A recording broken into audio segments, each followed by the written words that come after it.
Thank you. Yeah.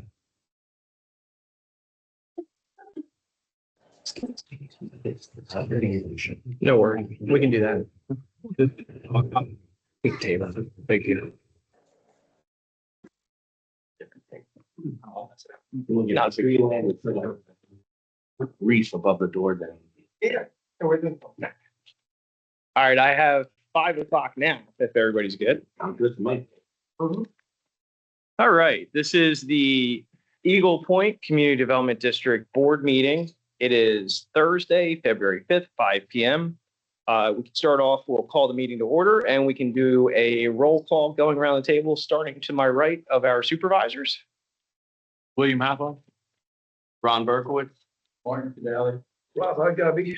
Kevin Gagne. Okay, I'm Andy Mendenhall, District Manager. We also have District Counsel. Brian Camarino, Appleton Reiss District Counsel. We also have our Field Manager. Schwarz.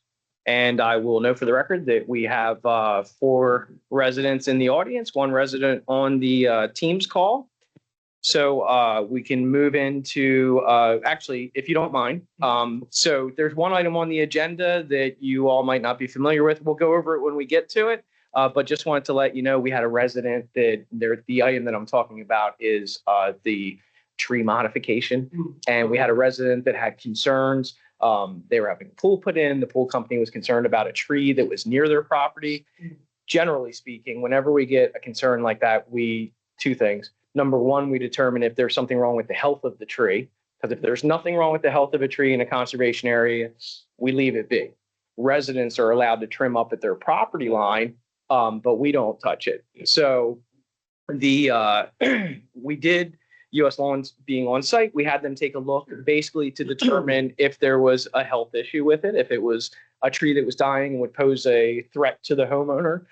They determined that it would not, except there were some issues with certain branches that were going towards their house. So they provided a quote, and we can talk about that later. I apologize for not getting the details out earlier. That's fine.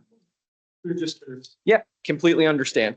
So we'll move into item number 2, which is statement from the chairman. Kevin, I didn't know if you had anything this evening. Just real quick, I just want to inform the rest of the board, and now that I can speak about it, in October of last year, a resident filed a multi-layered ethics complaint against me at the state level. And on January 23rd, State Ethics Commission met and reviewed and dismissed the entire case. That's it. That's it. Okay. So we'll move into supervisory requests and audience comments on specific agenda items. We do have one specific, as you all know, whenever we have any person that might have their privileges suspended, we invite them out to the meeting via the letter. So we do have one of those. I would always recommend that we deal with that first in case the person has come out. So this was related to property 8319 Reef Bay Cove. I don't know if we have any representatives either in person or on the teams, but I'll kind of scan the room. Doesn't appear. Okay. So board members, of course, you can discuss this at this time regarding any potential suspension. And of course, we have your attorney here as well for any questions related to what you can and can't do, those sort of things. All right, let's do it now. Okay. So we'll pass it later. Sure. So I believe I'm just pulling up the agenda package. This one should have been included in the agenda package. This was one, so if I remember correctly, this was one that at the last meeting, we felt that there was not enough time given to the particular resident to have the opportunity to come out. So we basically reissued another letter that gave the opportunity to come to this meeting. So there would be, basically a month. And again, I mean, obviously that resident does not appear to be here right now. So you as a board kind of sit in judgment as to whether you want to continue the suspension or any sort of aspect, how you want to handle that. Can you tell us what page? I don't recall which one this is. Yeah, I'm just. The Yeah, it should be, that's correct. It's exhibit 1, and I apologize, my computer is a little bit slow here, but I'm getting there now. Yeah, so Yes, we were broken in the middle. this was Adriana Kinnan. And it was a juvenile that a 12-year-old male who had gone in the game room through a torn window. Yeah, it was already torn. Yeah, same window that was open before that. Yep. And, yeah, it's a completely different incident. And that I by chance happened to be here removing Christmas decorations. He walked through the thing right in front of me and walked out the door, and I was like, I stopped him and I told him that he can't do that. And it looked like he was of the right age to be there by himself as well. He was apologetic and extremely polite. And I asked him if he was willing to let me know what his address was, and he did. And said it wouldn't happen again, and called me sir, and walked out the front door. And so I followed up as I normally would with the address, which he provided. Otherwise, I would not, but we wouldn't be talking about it. So, he admitted what he did and he apologized, but still they didn't fall. I think just by the fact they didn't show up, it just at least do something about it. Yeah, now that I said. So was a letter sent to the house, all that stuff, yeah? Correct, yeah. On the 14th of January. Does that property even have access credential? So what do we do? Yes. Yeah. Well, no, The one that didn't show up, instead of even keep, then. Those. Yeah, does the house have access? It's my understanding, yes. Yeah. And I'm looking through the letter now, yes. greater number of issues as well involved with this we extended 90 days. What we want to do. Those were also incidents where people didn't volunteer their addresses. Right. Yeah. To able to find them on afterwards. He came through twice. The first time I was like, oh, he was up here. You know, he ran by. He was hiding like behind a barrel. I think he was playing chase with kids, and he ducked in, and then he did it again a little bit later. And I happened to be standing there when he did it the second time.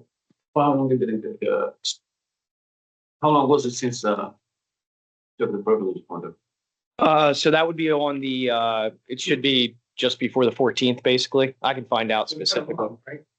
Correct. Yeah, approximately.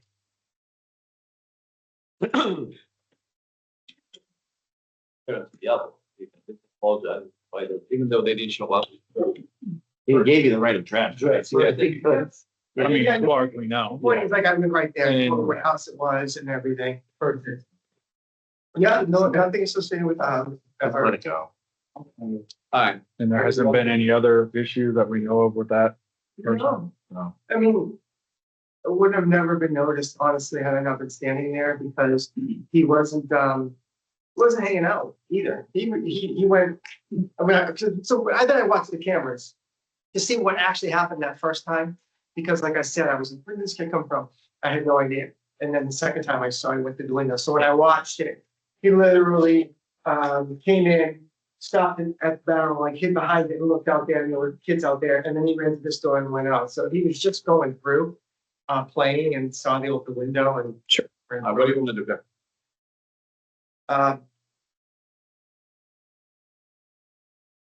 mean, we typically first time, not hanging out, not doing stuff here, not letting other people in. Give me the address. Yeah, I'm surprised the parents didn't come, right? Giving a big on letter and everything, and just said, hey, you know, it was being a little dink. But still, it is what it is. It's kind of minor. Compared to some of the.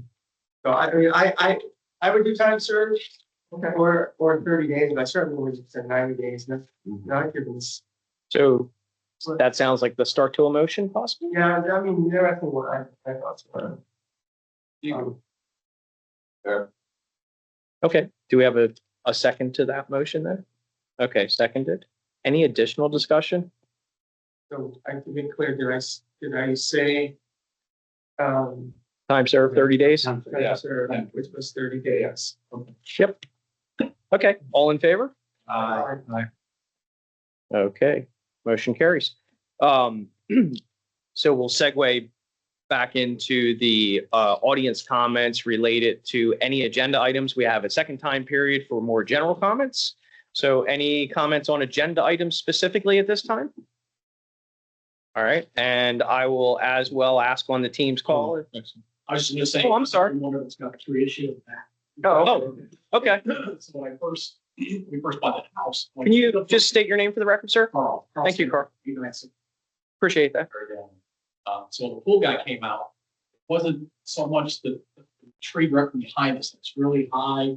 It gets up over, we put the cage in there, it's gonna be there. But the one I was more concerned about, remember I sent you the picture of the one? Yep. Where the oak tree is, here's the ground, and the oak tree is up like this. The roots are well above the ground. He's like, that's not worried about. He said, I'm surprised that tree didn't come down. It's really, most oak trees are soaked into they're into the ground. Right. This one is 5 feet above.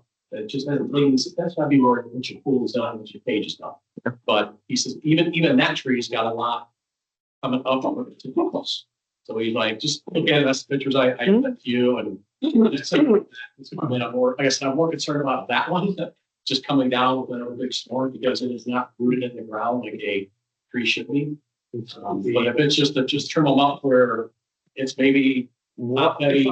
Is it on your property? No. Is it on county property? State property? Yeah, but you see how I'm talking about how. So what it is, my understanding, it's a preserve. If it's a preserve, we are not allowed to touch it at all. Right. It's the county. If we touch it, we're gonna get in trouble. Is even worse, it's an oak tree, an old oak tree. Amenity County have big restriction when it comes to those ones. So I'm really sure it's preserved. Mhm. It's preserved, we cannot touch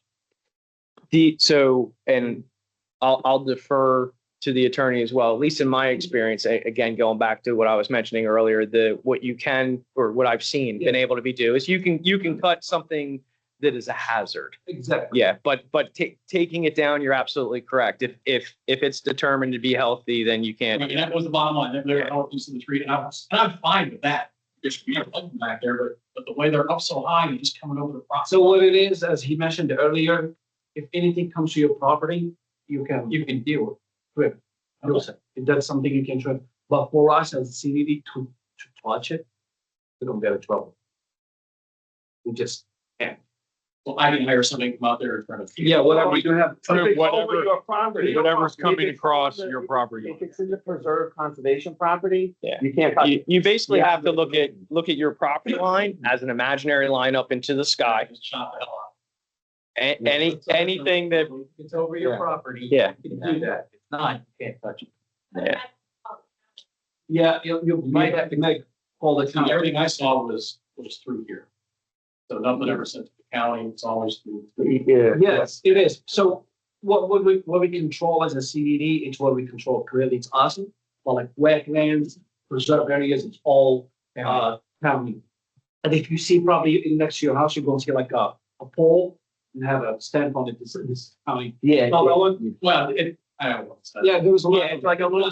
Yeah, like We have like touch them. Yeah, because I am behind my house too, and there's something there that fell down and whatever, and you would want to trim some stuff up, and you can't. So like not even the CDD can't, you as a homeowner can't, but you can unless you contact the county, County, yeah. and they're gonna have to come in. They're not gonna say, yeah, go ahead, chop it down. Doesn't work like that. Okay, so from the county. You guys have to buy that or? Amenity County, you have to go to. Narrow it down a little bit.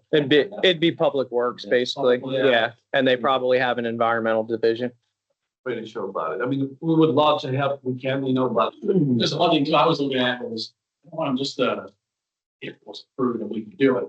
I think how these older neighborhoods where they got power lines to trees, when they combine, they turn them every 5 years, they just chop. Right. yeah. Oh, yeah. I want that. Yeah. Nobody, like I said, I was there this morning. I know what you're talking about.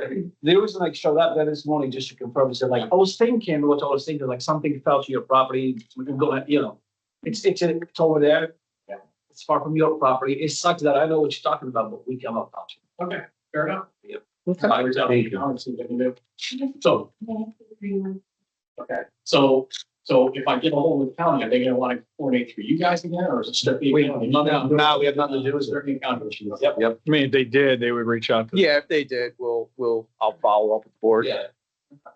But It will be Harak though. You know, it means just a straight cut. basically you cannot. I know, yeah, because you don't, trust me, I don't want to mess with the cabin. Big fine. Yeah, just keep it. Okay. All right, well, thank you for coming. Okay. Oh, did you have to? Okay, okay.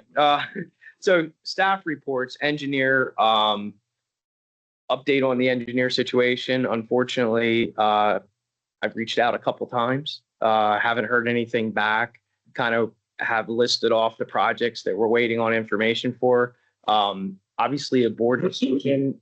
My recommendation would be that we need an active engineering firm. Yeah. You know, there's not How a, long was it? what's that? How long was the last time you heard from them? That last meeting, I've contacted them a couple times, not last meeting, but the last meeting that they were at, December. 2 months. Yeah. Yeah. And I mean, then there was the meeting where Jeff was supposed to come with a He didn't show up. stuff, and he didn't make it, and they didn't fall off by somehow letting us know that he was making it. Yeah. So that was probably the thing. well, so yeah, so after that meeting that Jeff didn't show up, I followed up with them. I had a conference call with a couple of the folks that are principals in their firm. And then they put a team together and then they dialed into the next meeting. We kind of gave them, here's what's working on. You guys probably have Jeff file. And then after that meeting, when I didn't hear anything, I emailed, called, and then last month was the next meeting after that. And since then I contacted them on the 13th and the 21st and basically kind of the same email. Hey, where are we with this? So, you know, in this industry there, yeah. And there's not a heck of a lot of engineering firms that do this type work, but there are some good ones. They work in this area. So, you know, So this is what I was going to say. I mean, not from my thing. I like that day, Jeff, but I would say, so I don't know if we know what he went from, he switched to, we can change him down. I can work with him again. I tried to look a little in myself, just for the same reason, that's why I said to you, we don't worry. Yep. You know, we don't, but yeah. I couldn't find, I even found Welcome's Jeff Sprouse, but that's the company he just left, so I couldn't find where he went to. So we don't have his personal phone number? I thought maybe that I had, but then I realized when he was here in the field, he was with that former field guy, and he called me from the former field guy's phone, so I didn't actually have Jeff's number. Field guy from GMS. Yeah, I can't remember his name, the great one. Is that anywhere can you change him down? Yeah, on LinkedIn. If we can get him on LinkedIn. Because he's a good guy to work. He's really into this thing. I mean, Yeah, I mean, yeah, I mean, yeah, he's perfect. I mean, I have contacts with the different management companies, so if he has shown up someplace else, or if any of them have the personal number, this was the first time I had worked with Jeff. I'd seen him at a presentation before, but that was about it. But we can try chasing that down. We can do that, would be better. Otherwise, we're gonna have, I mean, do you guys wanna initial the steps to terminate this? Absolutely. Yeah, I do. yeah, because there's no point to having 3 months. Yeah. Well, I mean, you can do that via motion and from a procedural step, whether Jeff, and I'll defer to counsel again, whether you choose Jeff or somebody else, basically for engineers, you have to go through the Consultant Competitive Negotiation Act. So you would go through a process of Yeah, soliciting proposals and then ranking them and then picking a firm. yeah, sure. But maybe the step now, just, expedite things. I don't want to have to wait. Yeah. So if we terminate the current firm, are we gonna, for cause, so we don't have to give them like 30-day notice or anything like that? Typically, they would have, their contract. yeah, there should be a contract with provisions, but it would be, with cause, yeah.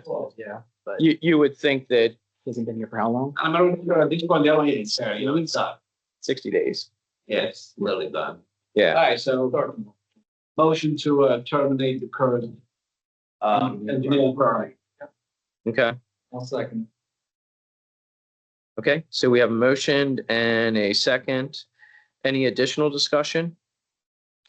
Do we have to start the RFP for, like, 3 new companies to go find for a quote for? Well, so the short answer is technically you don't have to start that right now. Like if you want to find out, like ideally you'd want to find out where Jeff is, because if we start the process, we advertise, we have a due date and we don't find Jeff for 3 weeks.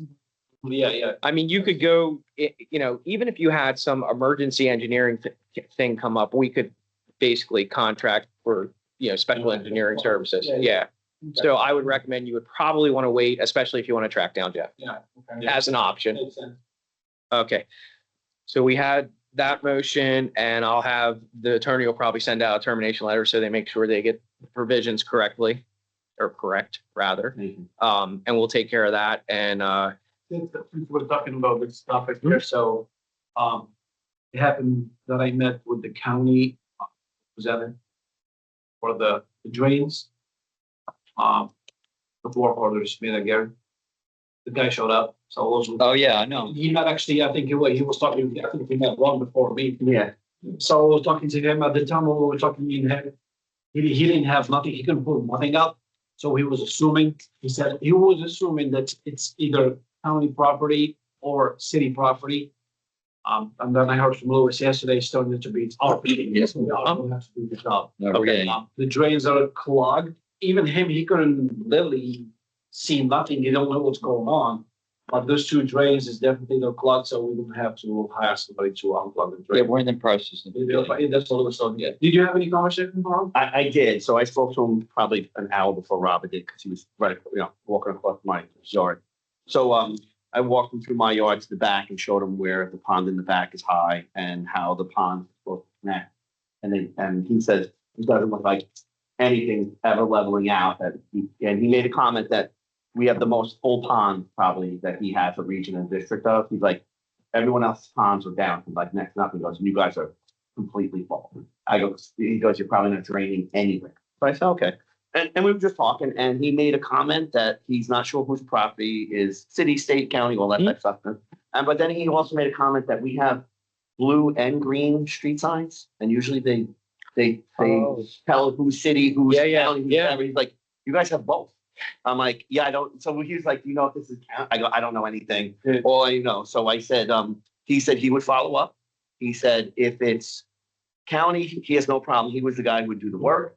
Very knowledgeable. He seemed in a short conversation. He said if it's city, he could go up to the edge and unclog something, but he can't actually like lift the grate up and do all that work. And then his last thing was if it's county and that has to get done, he would actually be doing the work and be responsible. But he goes, I have to get a full plot reports and something else that do not exist. Right on his first look, he couldn't find anything. He goes, I don't know. I did send him a map myself. Yeah, but from the county plot reports, he said there was nothing. And then he said he had to do some more follow-up with the state and actually know who would be responsible for the work. He would do the work, but we might get billed for it, or I don't know how that goes, or we have to find a company or whatever, but he was not sure. He just made note of, we definitely have a problem. He's like, we definitely have a problem. So As Lois said, Lois is working already on it to hire a company to do it. Okay, That's what we have today. perfect. So what do we do about multiple colored signs? Like, does anyone know? Like, So Barrier Coast was originally a private road. okay, It was owned by by Pulte with Del Webb. okay, They they deeded it over to us under the agreement. They cover the south half, we cover the north half. okay, So certain roads in here have been considered private, but it's all owned by Eagle Point CDD.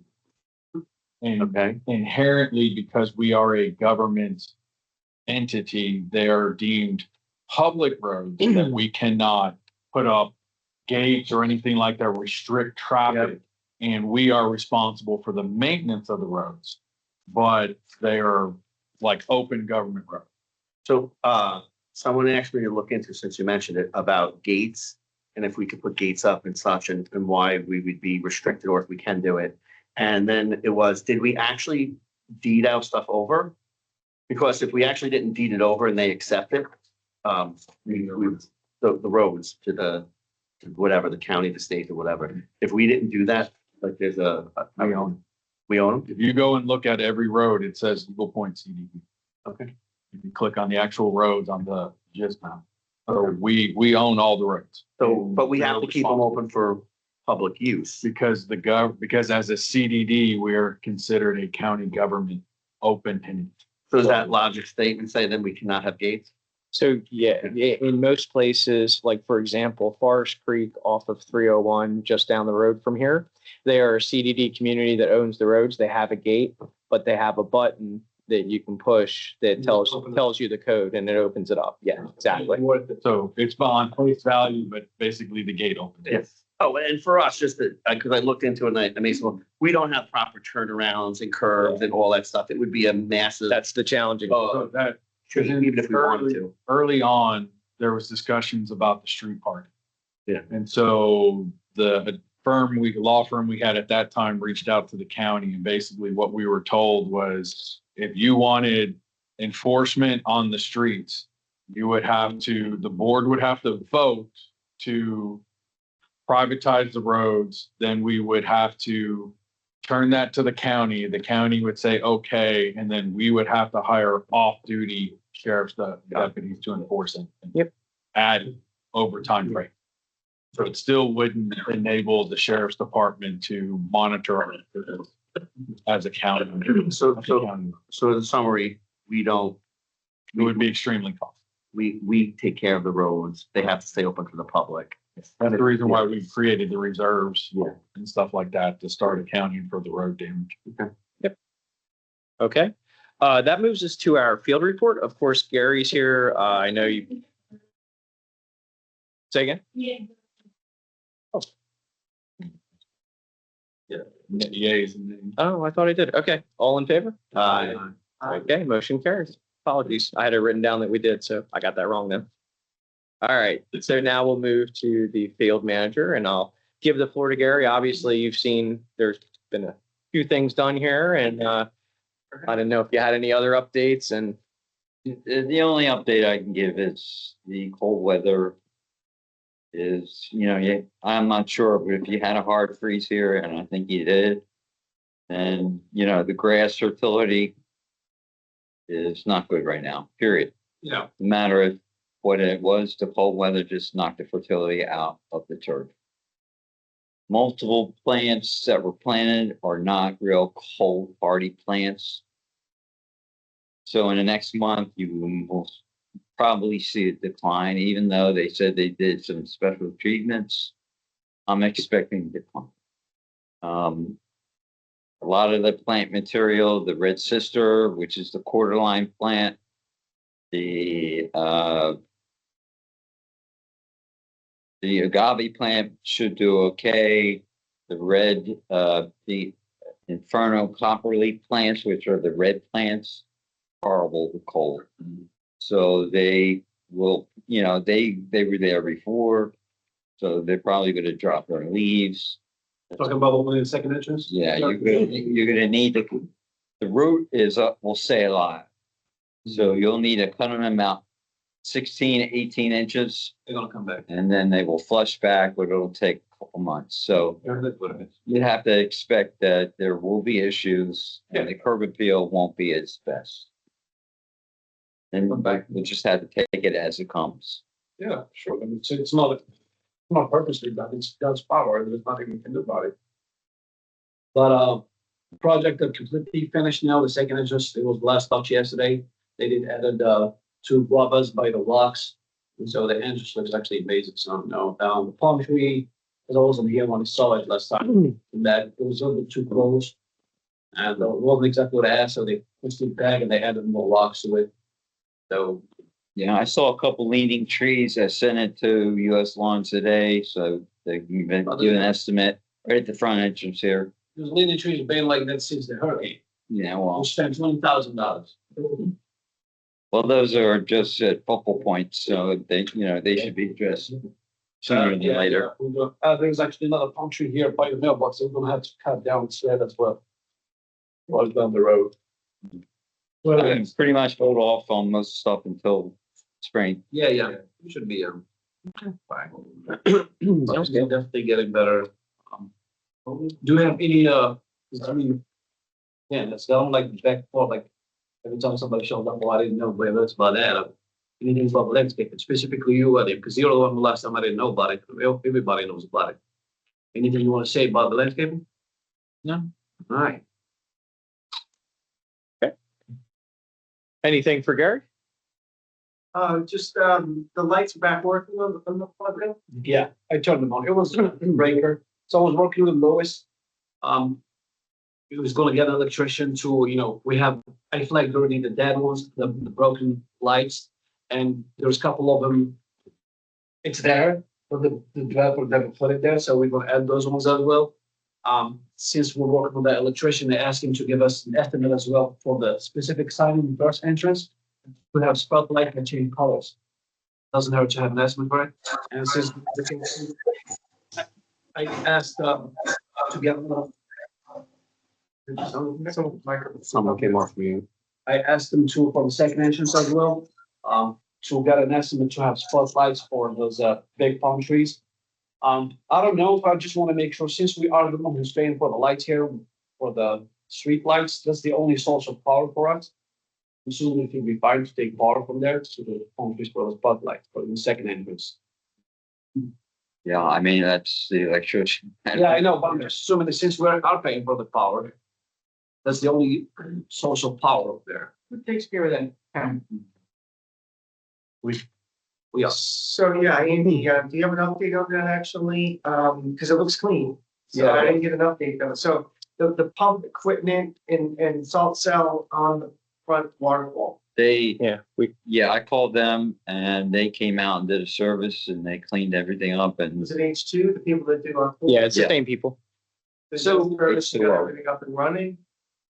as far as I know, they got back to me and they said they treated everything and everything was working well. So this is the question is it a system that requires salt or is it a system that? I can't answer that. I'll have to get an answer. That's what it is. I mean, it's something we just dump every month. No, I know for a fact from the proposal of fixing the electrical issues, the pump that was back there, that it's a salt cell. Yeah, I have for my own pool. And so it uses it feeds chlorine. salt water, barely even perceptible salt water, but salt water nonetheless, to create chlorine. Right. And so it makes no chlorine as long as it's functioning and you keep salt level.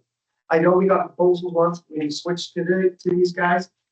They actually $500 a month for that. Well, that's the thing, we got proposals from them and others to maintain that, and the maintenance is something that involves checking salt levels and like a pool, but that's just what makes it work, and make sure everything is functioning. We declined to do it, but we should have something being checked, even if it's quarterly there. Yeah, they've got to clean that cell in order for, in fact, that might be what fixed it, was they came out, cleaned the cell, Yeah. and then start running it through. You want to do it? And release the filter. We can ask them for a cost. I mean, I'm sure it's probably a pretty small. Yeah, it's, but the thing is, that's I what know it it's was, expensive before, $500. but they're good. These are the same guys that you said you met down there, and you're like, Yeah, oh, those guys are good. Yeah. They were fixing. Yeah, but the cost, it's me, there's always the cost of having installed for the little fountain over there, $500. That's a little bit pricey. We can ask them. Yeah. See what they say. Otherwise, I'm gonna just find a. And tell them like, we're inclined to use them, they've been good, whatever, but we're not gonna overpay for that. We have to get a separate vendor for the pump, so. Yeah, the inflow of water to the fountain comes from the greenhouse. The greenhouse, yeah, greenhouse. And that's just regular city water. Yeah, normal water.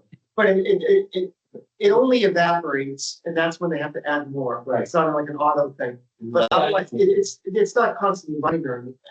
Once it's at the right level, the hose should be put away so you don't have to look at it. And this thing will go until you get like, my pool will evaporate the same rate as that, every couple of months I would use an inch. I mean, you know what, the hosting, I probably will do it myself, it's just some PVC pipes. PVC looks better than hose. Right. Go to the thing like this and right through it, you turn it on and off and be done with it. I might probably do it myself. It's not a big issue. And so, More so in the summer, it needs more attention, more salt. Yes. The sun has a lot to do with that. Yeah, and the rain too, the rain creates dilution on salt levels, Yeah. but. I mean, it's pretty low maintenance stuff. I barely do anything like pool ever. Well, I mean, we'll ask them the question, and we've had good experiences with them as well. They're down at the other district that both Gary and I work on, just down the road or up the road. Yeah, so I think the best time is to ask for quarterly service. Yep. They need to be a little bit reasonable in price. Otherwise, we can just use them as we need. If you see how many that call. What was the invoice for what they just said? I haven't seen it. Haven't received it yet. No. Yeah. Speaking of them, let's follow up on something that we talked about a while ago. I was asking about the stains in the pool here. Mhm. And their response was they'll give them a little extra care and it's gonna take a while for them, but that they could do it. Follow up that they're still doing something there regularly regarding those stains. Yep. Because, Okay. we have that correspondence that said they would begin to treat that, but don't expect it overnight. Well, it's been like 6 months. Okay, I was just gonna say, how long's it been? Okay, perfect. Yeah, we'll ask them that. That's no problem. Okay. Anything else for Gary? Okay, so we'll move into our attorney's report, and Brian, floor is yours. Okay, so the first thing, I understand Manatee County has been more responsive. I believe that's the case, but I'm asking here to ask for an update if that is true or not. So we haven't had any calls in, but I have worked on all the things we talked about at the last meeting. I worked with them on the bike theft incident. We followed up on the non-response to the hinky panky on the benches. And I forget what the other one was, and all of them have been very productive. Okay. The bike thing is closed. Yeah. The kids are like only 9 years old, but one is the charge on one is theft, the other is criminal mischief. Parents, guardians notified, and documentation provided that I'll be sharing with the HOA once we get the official report. But I spoke with the detectives about our needs as a community to have documentation that identifies the address. And that's something the HOA can take over and utilize with some of their capabilities. So that report, receiving that is imminent. And also he said that he was in touch with the vice principal of the school in charge of discipline. And because there's not much we can do because of their age, apparently the vice principal has other steps that he can take and very interested in doing so because these kids are well known to him. And Detective Wild asked me if I could share with the vice principal the things I shared with him, which were some video and some descriptions of the activities. And he actually helped the officer confirm the identity of the kids. Is that based on his videos that he had? So I'm coordinating with that vice principal as well. Is the school involved in the police because it's the bus stop? Oh, yeah. That's not my question. How would they be involved? I mean, it has to do with bus stop because when kids are underneath, they were waiting to get on the bus when they did the activity, and I guess bullying on the bus stop and other stuff is taken up at school. As Considered to be part of the school. yeah, yeah. So that's I don't know specifically otherwise why. Those. That's what I was told. So yeah, all of those things are Heading in the right direction. going in the right direction. Good, Sure. good. And then Michelle, I did see, has also been coordinating with the HOA council as well to continue that enforcement procedure and process. So she'll continue working that, getting that in place. My other topic is the records inspections. I believe we've had a couple of records inspections. The Hathaway one is resolved, I believe. I believe the Alexander records inspection and estimate has been sent, and we have not received a response from her. So The Hathaways, was it did they get the full thing they asked for a year for the price of $150, or they changed the timing? So I'd have to look back to see specifically from the cost persptive, but the scope the scope was reduced, yes. Okay. And as well, some of the higher costs that was for redaction aspects that would take time. Some of that was minimized by the attorney on the other side of things, basically saying that it would be upon them to, if anything needed to be removed or whatnot, to that sort of thing. Yeah, let me clarify that too, or let me give you guys that. So the only thing not provided was attachments to the bills. Otherwise, it's everything else. And the presumption was that these attachments might contain some videos showing security footage. But the whole thing about our concern, mine specifically as well, about the redaction of security related information because of my concern that would be misused in the potentially in the possession of Mrs. Hathaway. The way they got around that was the attorney she hired worked with Michelle and came up with as Michelle described it to me, a professional agreement, not a written agreement. Professional agreement between the two attorneys is that they would provide everything unredacted. And should Mrs. Hathaway decide she wants to utilize any of that, whether it's attorney-client privileged or security related, she would have to have her attorney seek permission from this board to utilize any of that. So she gets to see any and all of the stuff that would have formerly been redacted, but there's a professional agreement between attorneys that it can't be used in any way, shared in any way. And if it doesn't come to light in some forum, we know where it came from. And Michelle would take it from there. And what's the second request? The second request is for Alexander. I don't have her property address. She was the owner of 10 who was suspended for violation of the pool rules. Oh, okay. She requested access to the records, and like I said, Andy had provided her with an estimate. She has not responded to that estimate yet. So I think that's it for the records inspections. The next item on my list is the signage. I believe the board is interested in allowing people to place signage on the wall, one of the walls face. Not people. Companies, excuse me, companies, yes. We've looked into that. We think it's fine. The person who is applying for it will need to just get county approval.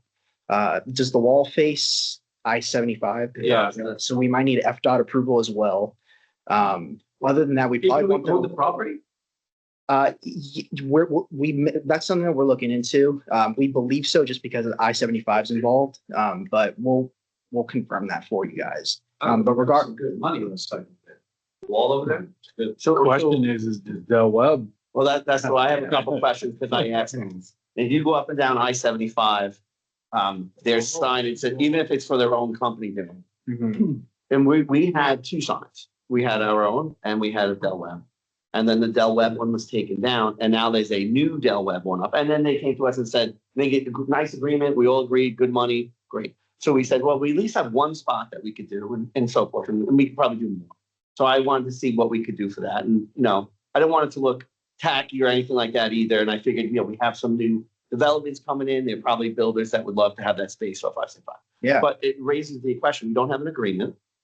I don't know if we have an agreement with Del Webb, and it would have been searched out the proper authorities, like you said, FDOT and all this stuff. So we're kind of at a point where now do we have to move forward and find that out? They probably searched out as much as they searched out to you guys before they put it up there. Yeah. I would guess. Yeah, that's what I'm saying. From the agreement perspective, I'm sorry to jump in.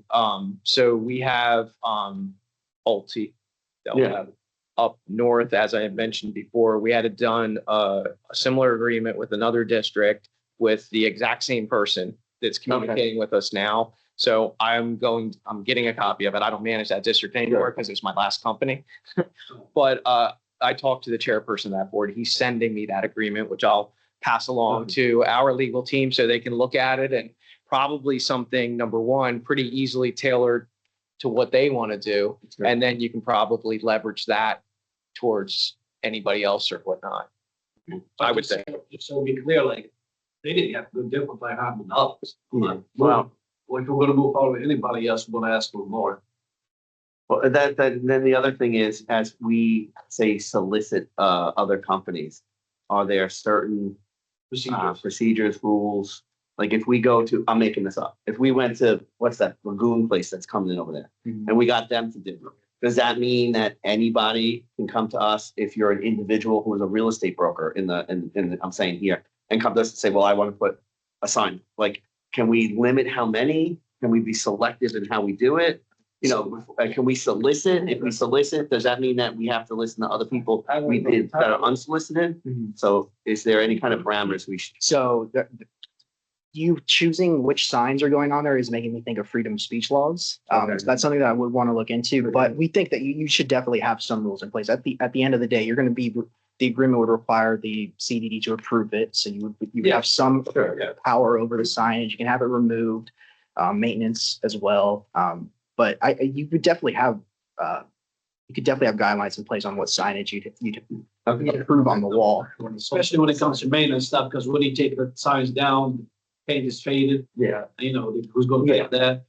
Maybe you want to consider talking to Del Webb and offering them exclusivity of being able to advertise there for a price. If they want to do that, they can, I mean, if we need an agreement, like we're saying now, we need to renegotiate with them. Yeah, absolutely. Yeah. We need to- And not for nothing, the $500 is not worth it anymore.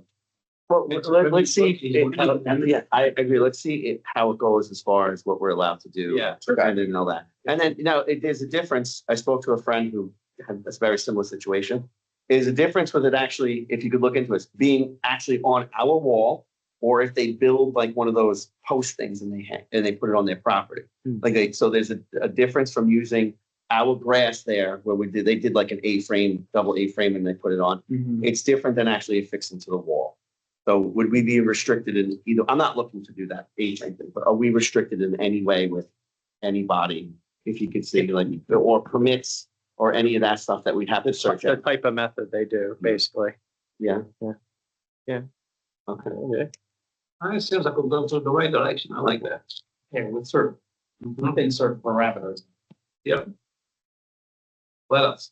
The next item is the damage by the builder. I believe in one of the homes or one of the buildings had been damaged by one of the builders.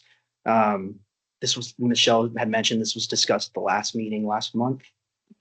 It might have, was it landscaping maybe? Yeah, Damage? it's the Landscaping. at the Breakers Lane, the exit out that they had the construction equipment over the life of the community that kept damaging the grass, rutted the ground that needs now grading, damaged the irrigation and stuff. We've moved on with fixing that stuff now. You did fix it? Yeah, we fixed it. So now can we go back and get the builder to Yeah. provide any Yeah, we improvement? we can definitely send a demand letter. Do you know which builder it was? I know that All four of them. all of them. Yeah. So it's Coulter, you said Pulte. It's Pulte, Miranda, Sentex, David Week. and David Weekly. and David Week. Okay. What are you trying to go back?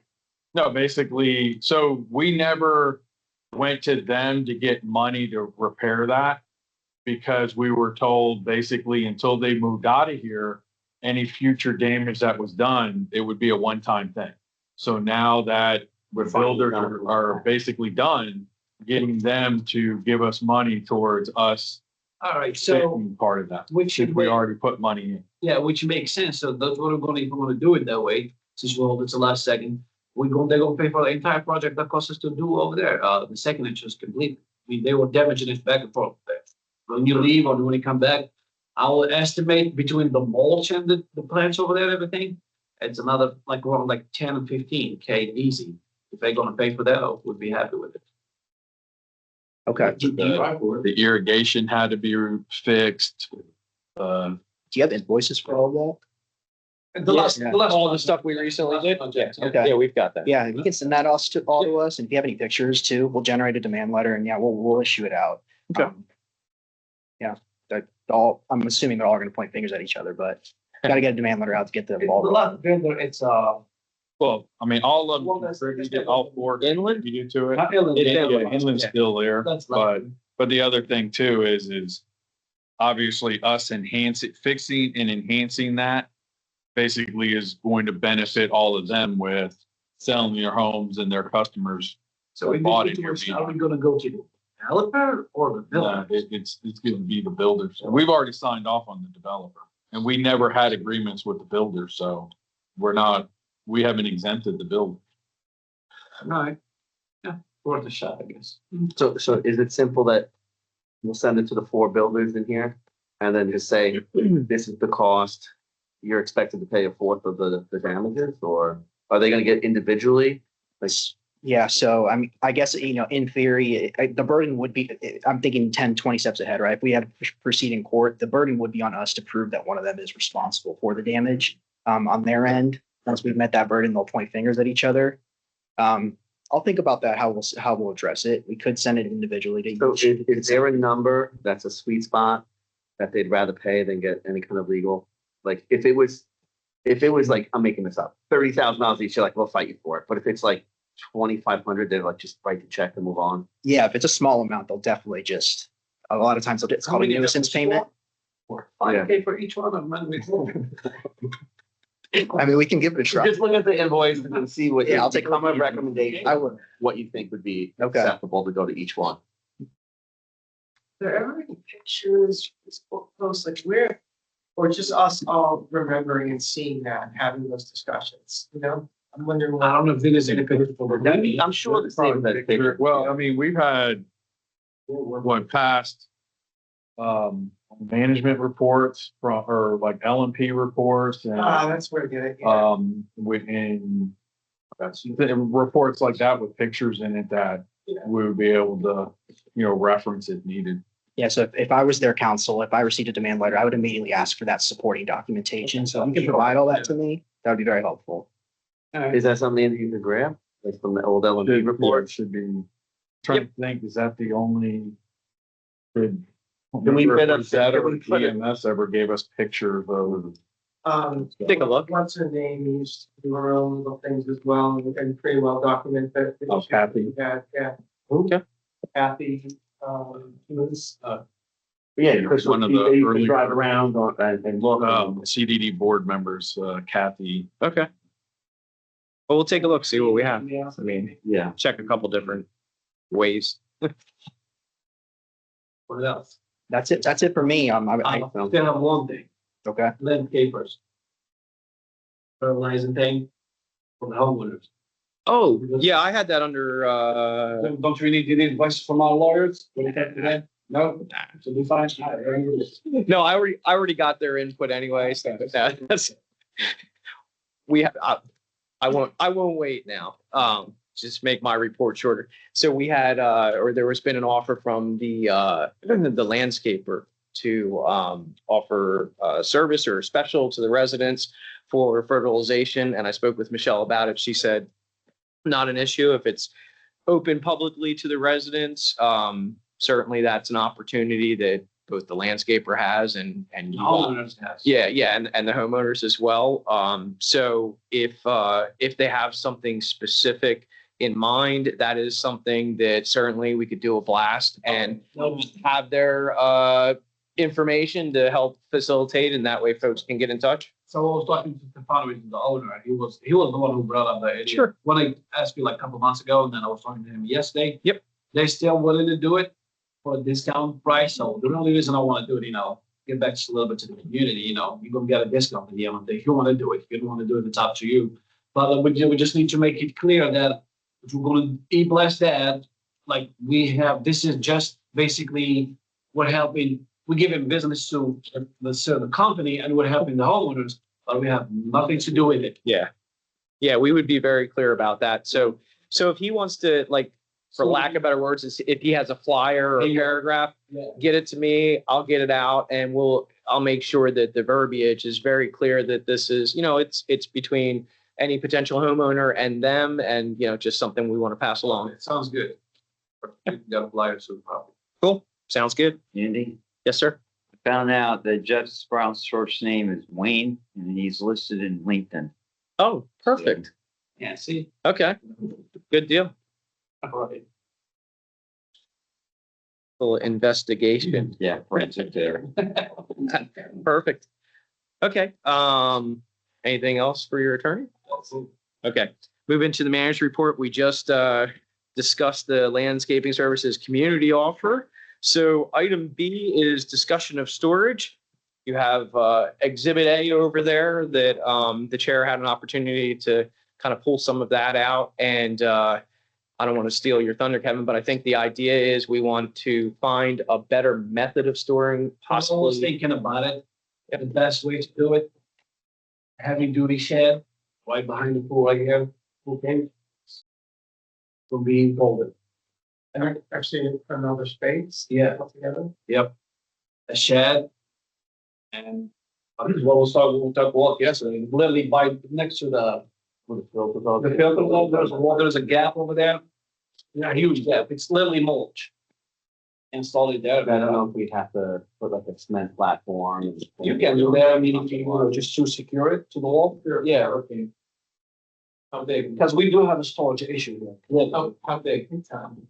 There was all kinds of sheds. You can have a nice size. You can have a space. You could do like 12. Easy. Yeah. Just a regular standard flush out. Maybe 20 feet. And even a shed like that, it won't burn. It's still beautiful. We just paint it over the same color as the building. Yeah. Or you just keep it the same color, whatever it is. But we do need storage. So we could probably look into getting some shed prototypes, bring it back for you to have a look at. I assume we don't want metal. We want something sturdy like But do you think wood no, base no, or that? going to last longer than wood? Yeah, but the problem with, in my experience, and we're going through this in another district right now, and the biggest concern is if you go to like Home Depot, for example, and you see all the sheds on display, the metal ones look terrible, and they haven't even been sold because they get dinged up. People bang them up. Yeah, Like a Superman. You ever see the plastic ones of things by Armstrong? They're called Supermaxes. Okay. They're really thick plastics and stuff, but I don't know what we're gonna use it for. We have to discuss what we're gonna do. You know, It's like boxes, we're not like putting lawnmowers in and out. No. So- Property. So since we've been doing this at the other district for about 3 months now, I think they finally kind of settled on, a small list, a short list of sheds that have taken in all the considerations you're going to think of, like non-breakable, look okay. If you want, we can just kind of steal some of their ideas, bring them back. Stealing doesn't hurt. Yeah, I mean, let somebody else do the work because they've been down the path and they've bounced ideas off. They actually have it looks like their landscaper is going to wind up doing the install. That's what I was thinking, the same thing here. Because literally what are you gonna do? You bring the shed. Yeah, you're just gonna Platform, you have 40 pillars, they're gonna dig, add cement to it. And this. yeah. You're gonna want that to be hurricane resistant? I don't know how strong the shed is gonna be hurricane resistant. Because sometimes you can put, You can strap them you down. can strap, a wire strap. Oh, well, like they don't, actually over the. I mean, if we're gonna do it, we better I do mean- it lightweight. If you're gonna spend the money and then, even a light storm comes by and blows it away. Do it right. Yeah. You're right.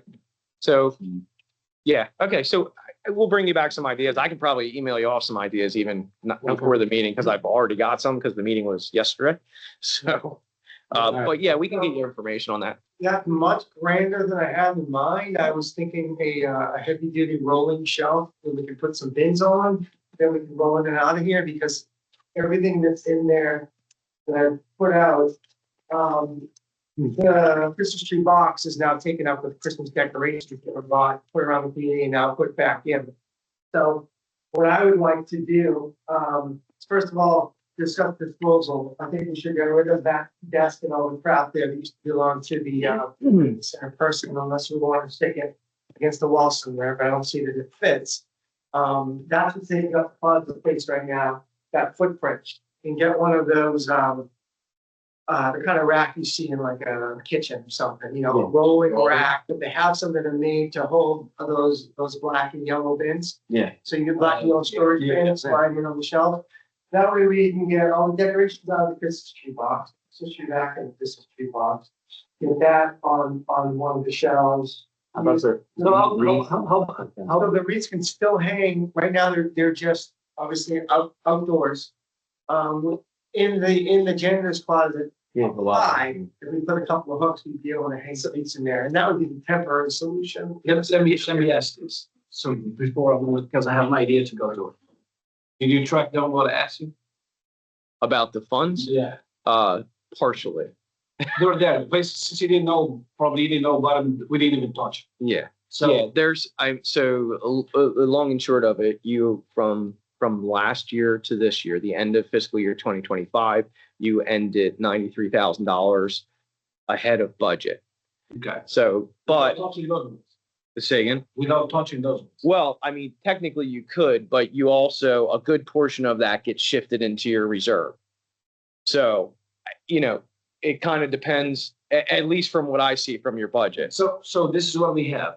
We have the 93 something reserve, 93K reserve. We have 52K was from the HOA and another 58 from the builder for the floor. So I'm not talking about the reserve, I'm talking about the HOA and the builder. Well, let me. All of that's in fund balance. Correct. Let me, because you stated it accurately. Let me explain. So when we looked at, and I talked to the accountant, and what we looked at was not necessarily reserve or anything, nothing specific. I just said basically, okay, what do we have in unassigned fund balance, right? Unassigned fund balance, you had the $93,000. And then basically, but a portion of that, because you have designated reserves every year, would go into reserves. She's looking to see more specifically based on assessments that come in, because I had her do two things. I had her get me the end of last year look, and then I wanted her to get me what the running rate is monthly for this year, because right now you have about $800,000, which is, it basically includes your what you carried over, 93,000, plus your assessment revenues, and there's still a small portion of assessments that haven't come in. So if she gets me the monthly run rate, then I can say, okay, we're 3 months in, here's how much we spent, here's how much by average we should spend. And then I can give you a clear picture of, here are the dollars that are above and beyond your operational needs, above and beyond your reserve needs. And those are the dollars that you can talk about using for projects and that sort of thing. One thing I did uncover through this, though, that you definitely need to consider, and again, I'm still looking into it. She's pouring over because I'm not an accountant. I just looked at it and saw what I saw. But the one thing that I did not see is currently it does not look like you have an operating reserve. So usually, at least with districts that I've dealt with, we usually set up an operating reserve. So in the first 3 months of the year, you don't have assessments. You don't start getting your assessments till after November. You mostly get them December through May, right? Your tax revenues, right? Everybody gets their tax bill in November. So for those first 3 months, of course, you still have to pay bills. And what most districts do is they set up, at least what I do with mine, is we set up an operating reserve that's basically to handle your cash needs during those first few months. Mm-hmm. At least from what I saw from kind of the GMS setup, they didn't have that set up. So not a huge concern because you guys do have dollars available. But I just want to keep that in the back of your mind, that when we get into budget season and when we're talking about projects, at least in the back of our mind, we have to say, okay, we can do A, B, and C, but we just still want to make sure that when we get to October 1st of next year, that we're not putting ourselves in a situation where we have to get a loan because we just don't have cash. So that's a very high level. Like I first said, I have a partial answer. I'm assuming we should be fine completely with the amount of money we have to finish the project we have. I mean, it's a big amount. I'm not talking about the reserve, just the HOA and the builder. How much together? How much? 858 and 52? Yeah. But you're talking about 102. 110. Yeah, it's a lot of money. I know we did spend some for landscape and stuff, which we should be fine too, because we have only a couple major projects to finish, and they'll be literally it. And that's why I was asking if that's the case for the storage, we can assign a board member with a limit. So we don't have to wait until next meeting. Hmm. You know, if you find out if you want to do it, Kevin, or anybody else.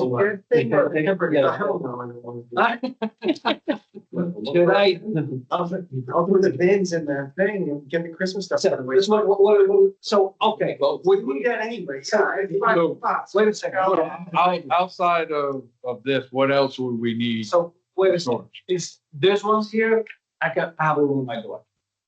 Okay, if you guys agree, I can put everything in my garage temporarily until we get the shit. No, But- I think the question is, is if we use Kevin's thought on just getting that rack, $500. You put a couple bids, you put it in, you go in, and you use the storage, that closet thing outside, and you just put some hooks on the top. You go and you hang the Reiss you're done. What would we think we would need the shed for the future? You would need it, you're gonna add more stuff to storage. Just if you I agree. don't want to be there. I know about it. You guys don't want it, just have it right now, and then you just like to talk about it. Yeah, it's a good idea for long term. That is what I'm saying. Right, you can accumulate stuff over time. And More than that. I'll tell you, GMS did say something about that closet being out of compliance. Compliant with what? I have no idea. But I think he meant with all the crap in there, whatever needs, the building codes required for man moving space or whatever would walk into a closet, it's not sanitary. So what I'm thinking about the specific closet up there, me personally, that's my Yeah. viewpoint. I would rather just to keep it empty specifically for camera and internet stuff. Don't even mess with it, won't put nothing on it. But if you have a shed, whatever you have, you just throw it on there. Yeah, so you're definitely gonna wanna put the speakers, the camera, the laptops in. Yeah, yeah, for For this stuff. meetings, have it so they can be plugged in and charged, but locked behind locks, HOA. I see what you're talking, oh, now I get it, so tomorrow you're not talking about this stuff, put it back there. Well, I mean, I was looking for a way to put all this stuff away now. And that was what I was offering. Wait, A couple months, if we actually put a cement, like say, they say, Yeah, we recommend a cement thing, you gotta do that in warm weather. The shelving system, or whatever you're talking about. because it can be reused, it can be used in the shed. I was gonna say, you can just roll it out to the shed. It can be used in the shed. It still doesn't good. It doesn't include shed. No, it doesn't. No, I wasn't thinking one of the, I didn't even ever heard of the idea of a shed. I think it's great. I think it's great. Start with that. Now, All right, let's look at some of the. do you guys, I'm probably, Keep in mind, like, we're talking like decorations and stuff, some of that stuff probably people up that. the shed, well, the shed's gonna be full, Especially if the. No, And melt. the shed is still not gonna be climate controlled. It's going to be. Maybe we put a fan on the top of it, like one of the, yeah, but that's still not gonna help it out. Have you been in your? I know. It doesn't matter what you have in there. It's not air conditioned. So what do you guys think about the shed? I like the idea of a shed. There, Yeah, those- I think that the shed is a good idea. I mean, yes, some things are going to be limited to put it out there because of the If, elements. if we want, because I think it's a good idea as well. I don't think it's a pressing idea, but if we want to allocate funds and say we'll put X amount of dollars to the side for a future project in like 3 months to actually start putting the shed together, but we get quotes along the way and then we actually do a better assessment of what we're gonna use it for. Yeah. Fine. Yeah, we should do I that. mean, the gender closet, if you ever open that door and seen it, it's this wide Yeah, and a pressure washer and everything is all just piled in just like that. yeah. And so it can't be, it's not an efficient. There's actually a shower in the back, probably for like emergencies or chemical spills or whatever. You can't access it. It's buried in the back. So even what's in there right now probably should be in the shed and not in Alright, that. we're about to, for the moment, work with the shed, we'll work with the shed now, and then we still. Yeah, we're going to start at the same time getting some stuff about the shed. Moving forward, sounds good? Yeah. And Andy, you have a head start on the shed stuff or a quote? I probably have it in my bag right now. So we've got some ideas that you guys can take a look at and I'm pretty get sure you you started. can take up isolated as well too. It's all about the money at the end of the day, how much you want to spend. The second, So I'll also mention that I talked to Andy, I mean, the reimbursement process for going out of pocket for all of those decorations. Was not, it took a long time to get money back. Okay. And And Andy came up with a solution that we use already for the speakers. He got an, you can tell him about the Amazon account. Yeah. Tax free, whatever. Yeah, we set up, so a couple things. We set up an Amazon account. We also have a ramp card, which is a credit card. It's a district card you guys approved for $5,000. So that's hooked up to the Amazon account. We went through the process of setting you up as a government, so you get the tax free. Obviously that's pretty quick. Probably the most desirable way if we do have purchases moving forward. Well, I find a wrap on there, I find the bins on there. Yep. He can cover it with a phone call and have it sent here. To my house, wherever, and that's what we do with the speaker, so I don't have to put money out and get reimbursed. And honestly, as everybody knows with Amazon, you can return anything. Like if anything goes wrong, whereas all these other ways, you just never know, right? Okay, that sounds good. Good idea. So, I mean, even with that, like what you're saying, the rack, I've bought furniture off Amazon before. I mean, there's all kinds of stuff. Yeah. Anything you can think of, you could probably find a shed on Amazon. Yeah. I mean, realistically. You can find your own parents over there. Yeah. Right. I've seen the wheeled racks for in the 200s range, and then those bins like 25 a piece. So I think 500 would cover a wheeling rack with bins to put all that shit in the closet. Actually, here. If we're gonna if I can make a motion or something to approve that amount, and we get it to Amazon, I'll look up. So it sounds like the motion is to authorize the purchase of a wheeled rack not to exceed 500. The total for the bins in the rack. Oh, bins, yeah. I've already looked at it. Also start looking for a shed. Oh, yeah. But also, I don't know if we round all of it into one, we need to dispose of stuff, okay? We also need the board to just, agree that we're gonna get rid of that piece of furniture, and Since we're talking about this focus stuff, I hate to be the guy, but I mean, I have to say it now. What do you guys think about a gaming room? No, the game over Over there. I mean, probably some homeowners gonna hate me, but it's just. how about a future night's discussion? Let's just clear up this one. All right, go ahead. So we have a motion. Do we have a second? I do, I second it. Okay. Now, any additional discussion? Only it should be a second motion about we'll get rid of the printer, or get rid of the desk. We can get right to that next. Okay, good. Yep. All in favor of this one? Aye. Okay. And now it sounds like there was a motion to dispose of What is wrong with it? district property with no value. I would say keep, and we'll see, I mean, I don't know, I'm not. Talking about the desk and the That two desks? desk, so we can wheel in the rack instead of the desk, and then we'll get all the, there's a lot of junk in there, and it's of no use to us, I don't know what to do. Like I see, like, let's say the water, something can go to the fridge and stuff Well, over. that's from the quick party, Yeah. not even used for the room party, so we can put stuff that goes in the fridge, and like, Yeah. we can use them if you got. And those desks, dispose them, should we just, I don't know, if somebody wants to post them, but those kids on the desk, just take it.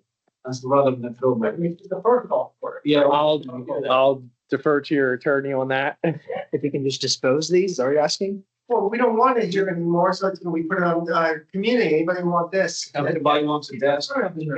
Or just dispose of it. Company. Do we know? You said Put it that out you by the think garbage that's can. pretty I was gonna say. Put it down previous employee. out on the curb. Yeah. It's gonna be in the curb. So it wasn't donated by a homeowner? Yeah, it's gonna be in the curb. Right. No, that whole case was, I remember that, but no. Because I think before there was quite, if it was donated by a resident, but if it basically wasn't something we took in to start with, if it was somebody from, Okay. That's approved. It's the one that did. All right, motion to dispose of the desks, the two desks, and lower the junk of them. I don't know what's wrong with junk, but. The district property deemed worthless. No longer utilized. All right. Or that? Yeah, that sounds good. I like that. Everyone with that? Well, no. Oh, I'm not talking about the table, I was talking about that. Yeah, he was mentioning both, but basically just the one. Okay, so what's the term again? District Deemed- property deemed, no value and not utilized. Yeah. All right. So we have a motion. We just need a second. Seconded. All right, seconded. Any additional discussion? All in favor? So we'll keep that printer and hopes maybe someone can hook it up to our new Wi-Fi. You can. And maybe we the can use Wi-Fi it during the meeting. I don't know. Sure. All right. Look. Could come in handy. The champion finding out. Speaking about the Wi-Fi, when they installed the Wi-Fi here, I was the only one here, but they. Yep. So they counted, sent it by phone. I kept at the end of it says, who else gonna be admins for the Wi-Fi here? Yeah. So you don't want to know, it's like if it goes down, how do we reset it? It's not. It's from there, but basically have the password and stuff. So we should get something here updated so people can see. He said, he told me to not change any password, I said no, because the IT guy for the cameras, he wants it to work a certain way, so he can set it up. Okay. So I say, Yeah. no, it will be the thing, but So let's just, in discussion, talk about, it. We're gonna have all this new IT equipment. We have a new Wi-Fi system, but we have the cameras that are on the old existing. And everything. No, everything's been All of it's over already. They came over same day. everything. Okay. I was gonna say, maybe we should have like some IT person set everything up once, make sure everything works first, and then. I mean, complete IT, honestly, yeah, if you read their website description, they are complete IT. They could Mhm. probably get our printer set up for us as well. Or They do that. Yeah, so we have them at other districts doing, things exactly. I mean, they set up desktops. And the frontier guy, he said, if you can talk to them as well, to extend the Wi-Fi to the pool, he said there's some sort of connection where they can, slowly add a kind of An extended. an extender for the Wi-Fi, if you want to do that down the road, so. Yeah, so they can do that as well, you guys can do that. You want to ask them about those couple things? Yeah, sure. Our extension to the pool area, cost, and And they're gonna set up, the printer, you no, know? no, but are they also gonna set up the new, Microphone and stuff? microphone speaker? No, I was going, I mean, sure, if you guys were hired to do that. Bill Yeaton was the one giving you all the information on that. You can do that. And I was going to wipe the laptop with him next week, he's back from vacation. And evaluate this thing, remember, I don't know if this is good enough or not. Yeah, I've already got the microphones though, they arrived by Amazon. We're gonna use his camera as a test, make sure it's all good to go, and we have a way of doing it, that was the plan. So basically, all he needs, bill access to internet. Okay. That's it. Yeah, but if you guys board prefer No, I don't prefer anything, I'm just, to, we so yeah, that's in the so world. we're trying to have that for the next meeting, like for March, we set up. Yeah, I mean, he and I will get into that. I don't see there's any issue except if the laptop, is not suitable, then we already approved. I just gotta find one, I guess, by Amazon or Amazon, I'm sure if there's any other place else to get a computer. Yeah, but then, just buying it, I'm gonna buy it. Costco. I don't have a card. I'm not sending it to Costco. No, we can get the part. It's not no fun. Anyway, it's not a problem. Anyway, that's that, we'll cross the bridge when we come to it. There you go. About that. All right. Next item 5C is consideration of the Prince and Sons final invoice. I wasn't here at the time, so I don't know a lot of the details. Obviously, I know you moved on. They had submitted, or we had received, a carryover invoice from Prince and Sons for their final month. Did go back to them and basically say, hey, don't think you were here the final month. So they gave us a revised invoice that reflected that. Spoke with Rabah as well. And I know there were some concerns about the frequency that they come out during that time of year, because it was. So the invoice was $8,000 something like that? I believe so. Yeah, let me pull it up. So first of all, they have an invoice of $500 for irrigation inspection. And how much did you spend for that? You spent almost $4,000 to fix all the irrigation. I'm not paying for that. What the service they had, it was October was already the season of you count 1 week and skip 1 week. They charge us for the entire month. I'm not paying him $8,000. They fix me, I'm not paying him at all. So when he asked me, I could pull the trigger on the temperature and say, hey, wait until, because on previous experiences that, man, these landscapers look like the amazing ones. I don't want to pull that trigger by myself. Let's do it all together here. So here you go. You guys want to pay them or not? Well, if, I would look at it this way, if they showed up and performed the service, we should pay them, right? But that doesn't mean we have to pay them in full. So if we have an $8,000 invoice here and we're saying we don't, based on the fact they inspected the irrigation and yet we had to go spend $5,000, first thing they weren't here anymore to have everything fixed. Their inspection was work, right? So you can look at that. Knock that off. And then if you're saying that they weren't here 3 times in October, I don't know that. Like I personally don't. I know. So why don't you just walk, like, can we just say, hey, we have a lot of discrepancy in that last month? You know, I'm just making this up. We'll pay you $5,000 for the invoice, consider it closed. I'm gonna pay them. But if you said they weren't here, I don't know. They That. weren't. I'm just saying, I don't know the The data. month of October, they were here one time. What's the $1,000 for the valve that they had next? They don't, yeah, they need to get back to us. So, Well, from a legal standpoint, we can say we're not gonna pay this. There's issues that they gave us an invoice Yeah. that we have to prove to dispute it, don't we? Right. And I'm assuming there's a contract in place, which Yeah. probably has dispute provisions in it. Sure. So I would want to see what that says, but I mean, yeah, if you don't pay, depending on the language of the contract, there could be penalties, interest, late fees, Yeah. costs. But if you have a valid dispute, I would hope the agreement has some sort of provision in there or procedure to dispute invoices. But yeah, I mean, if you have a valid case and you can prove it, then you can definitely dispute the invoice. Just have to make sure it's in compliance with the contract. yeah, I don't do that, yeah, don't get paid. Well, I don't know how we would dispute this. When they say horticulture turf and they charge you $390, we don't even know what we're arguing for. Yeah, We're just saying we don't want to pay you. But that's not a valid. The main thing is $540 for, obviously, we can show that somebody else came along. That one's, yeah. But the problem is, do we want to dispute this for $500? Right, that's the point. We can dispute the inspection we feel confident on. The other stuff, I don't even know what it is. Well, Says short one name. one of them is basically it's a prorated one to cut the grass in the community for the entire month, and they did it for 1 week. All my payments for the entire month. I mean, they've adjusted to say 3 weeks, but how can we show that they weren't out here?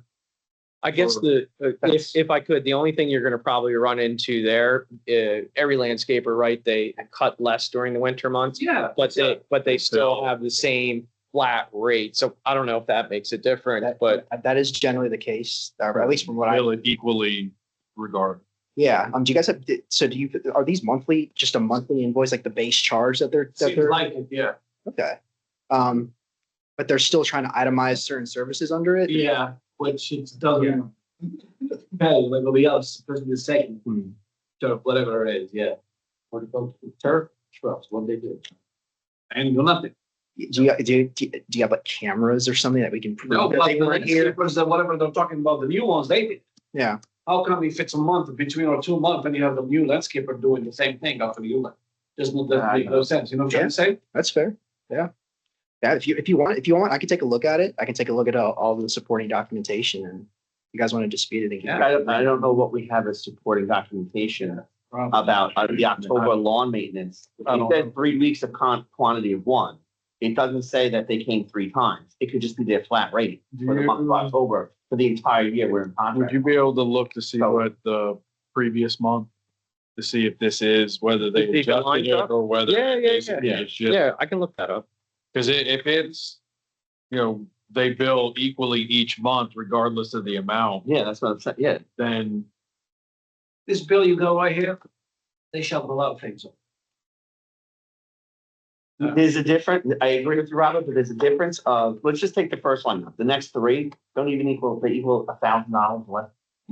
The effort to argue off on an old vendor that we'll never deal with again, we could put all headaches away, to say, we're not gonna pay this, this, and this.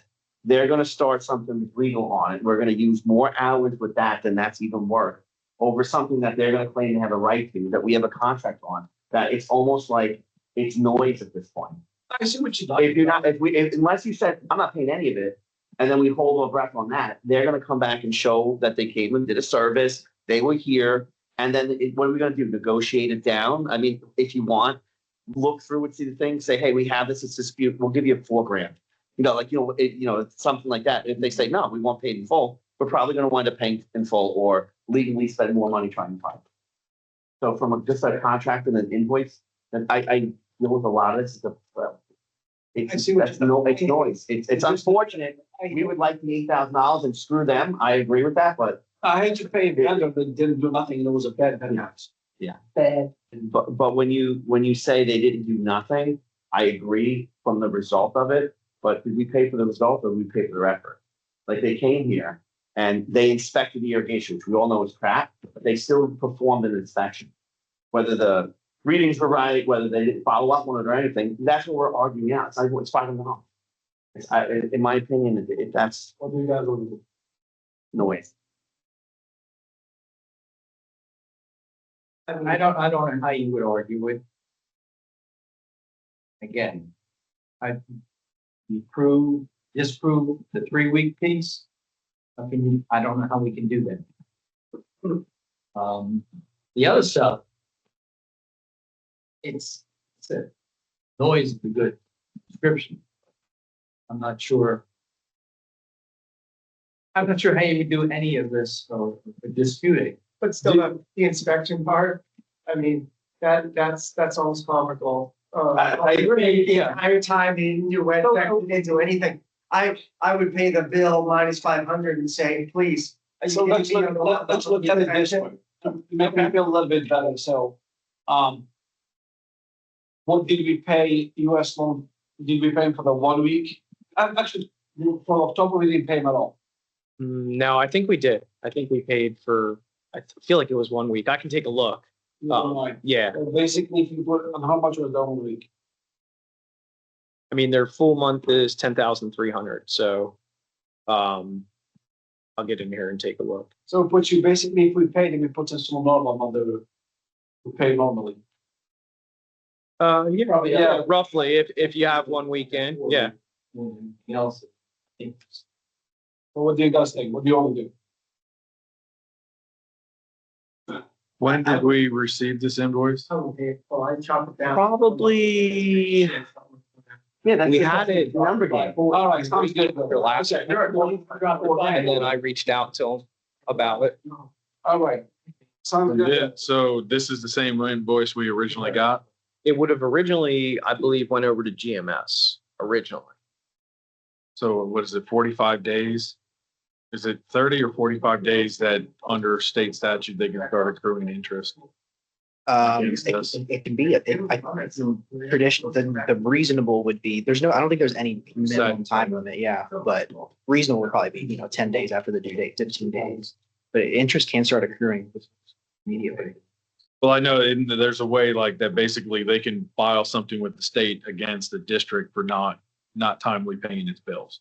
So And then we get a ding credit wise if we ever needed to actually do a loan or any type of credit in the future.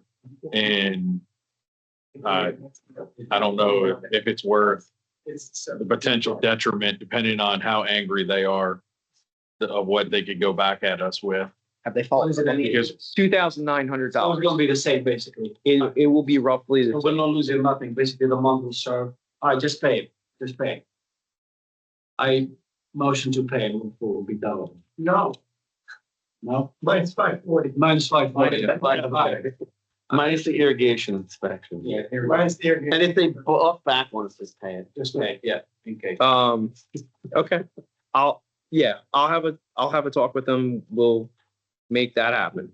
I mean, you can provide them stuff from US Lawn saying, look, this is, you claim there was no issue with the irrigation, but somebody else came in and Okay, so why we had dead vegetation. who made the motion first? I did it. Okay, and did we have a second? I'll second. Okay, any additional discussion? All in favor? My experience with lawn companies as being employed with them, they will take it to the fullest extent. Yeah, Okay. the margins are pretty slim. Yeah. All in favor? Aye. Okay, I'll reach out to them. I'll send an email while we're sitting here, and we'll get it resolved. Aye. So, Okay. Yes, just in the spirit, we'll pay the whole thing, but in the spirit of negotiating them down, we feel they were terrible. So just say, yeah, we feel this was terrible, so we'll offer you, throw a number to You know, you could also say we spent $8,000 for some irrigation Yeah. 3 weeks after you left because of all of the broken things that you didn't pick up in your inspection. Sure. them. And you charge us for $500 for an inspection. And then if it goes nowhere. just- I have a high degree of confidence we'll be able to get it worked out. Okay. I know the folks that I'll be calling and, Nice. Yeah. no problem. Okay, the next item is consideration for approval, arbitrage, rebate counselors, annual arbitrage calculations. So basically, if you haven't had this before or heard of this before, as a CDD, you are required from a compliance perspective to have an independent company, much like an auditor, do basically calculations on the interest that you're earning in the district compared to the interest that you're paying for your tax exempt bonds, and basically determine if there's an arbitrage situation. If you earn more than what you're paying, then you have to remit those funds. I've never seen it happen in 20 years. Certainly it may have happened and it could happen. It's not likely, but this is something that you have to go through basically every year in order to ensure that you are within compliance with your tax exempt bonds. I mean, I don't know, Andy, if you realize that, but this CDD is special. Everything were to happen in bigger community. Well, See, that's where. they will let you know for sure. They'll give you a report, and if it is a circumstance where you have that situation, they will tell you the exact dollars. And Yeah. So to summarize, it's gonna cost us a flat fee of $475. Yep. For them to do their calculation, yes, and if, no harm, no foul, but if there is a balance, we just have to make sure that money was reinvested back in. Yeah. If there was a delta, if there was a difference, yeah, they get in touch with your company that issues the bond, the trustee basically, and you would have to remit that. So, and it will go back. okay, so is there any possibility that the remittance number, that's out of our budget, we would have to? No, it would come. So when you earn interest on your bond fund specifically, it It goes goes back into in. your debt service account. Okay, So it's separate from your operational okay, funds. Yeah. that's what that, And you also have with any debt service, you have a declining reserve balance. So you always have reserve dollars in there, just in case anyway.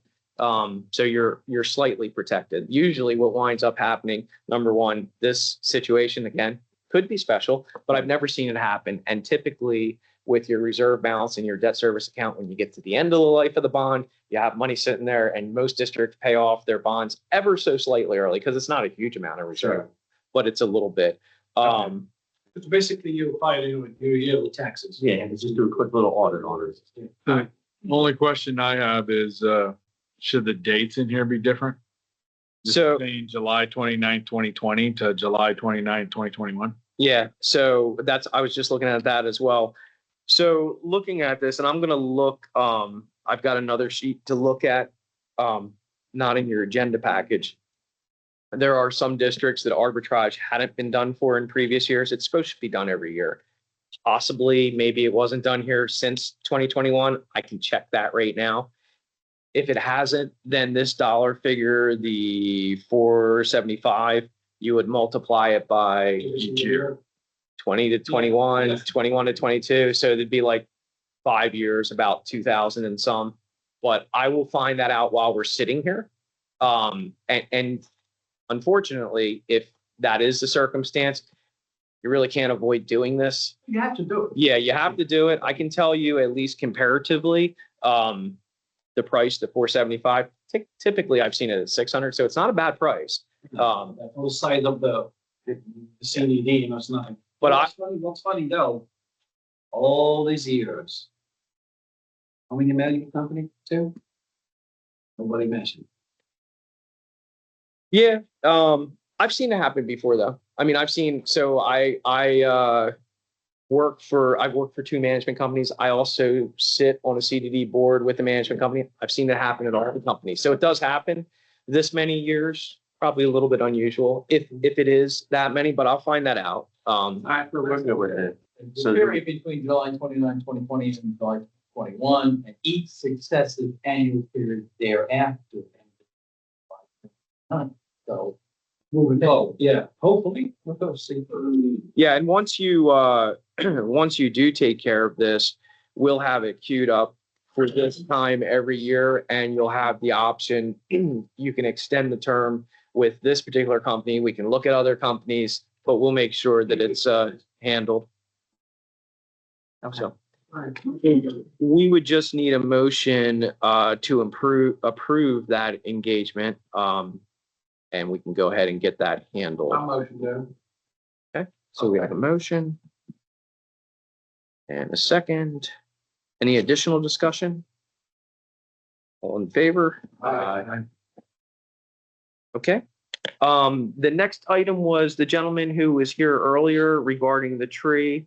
I know we did mention to him, number one, to contact the county and also his ability to trim anything from his property line. So I'm not sure if we want to wait for him to do that, or if your landscaper had suggested there were some limbs that looked like they were troubling. I won't even touch anything has to do with the county. So I just have a question on that, not on the, so, and I appreciate that the homeowner saw the landscaping company next, but can we just make it that it goes through you, Andy? Like that if a homeowner, Yeah. Doesn't have to wait a month to come here, but like not go to the vendors directly, that, the vendors know that just. Well, the- they did come to me. Okay. Yeah, they did come to me, yeah. And again, just because I wanted to make sure the tree wasn't dead. Yeah. Okay. Figured it made sense. That was good. I thought they saw like the landscaper and they just asked and they, No. They sent in a kind of a generic request. Hey, I'm getting a pool done and here's the situation.